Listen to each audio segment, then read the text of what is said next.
ఈ రోజు ఒక అమ్మాయి ప్రాణం పోయిందంటే అమ్మాయి తీసుకున్న డిసిజన్ మాత్రమే.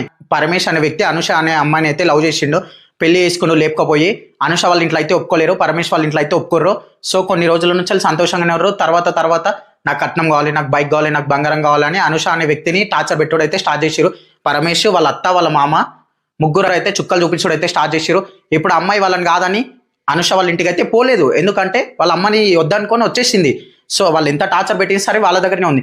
ఒకరోజు వాళ్ళ ఫ్యామిలీ మొత్తం బయటికి వస్తే అనుష అనే వ్యక్తి ఒక్కటి ఇంట్లో ఉంటే అన్నం వండింది. అన్నం వండితే అన్నం అయితే మిగిలిపోయింది. పొద్దునకి నువ్వు తిను అని అనుష అనే వ్యక్తికి అయితే చెప్పారు. సో ఆమె అయితే తినను అది అని అన్నది. దానికి వాళ్ళ మొగడు అంటే లవ్ చేసి పెళ్లి చేసుకుని చూడు, ఆ పర్సన్ మాత్రము పక్కనున్న రోకల్ బండ తీసుకొని తినవా అని నెత్తి మీద కొట్టి ఆమెను చంపేసిండు. చంపేసిన తర్వాత ఒక తట్టు బొంతలో ఆమెను జుట్టేసిండు. ఈరోజు అలాంటి సిచ్యువేషన్ ఎందుకు వచ్చింది ఆమెకు? ఆమె తీసుకున్న నిర్ణయం వల్ల.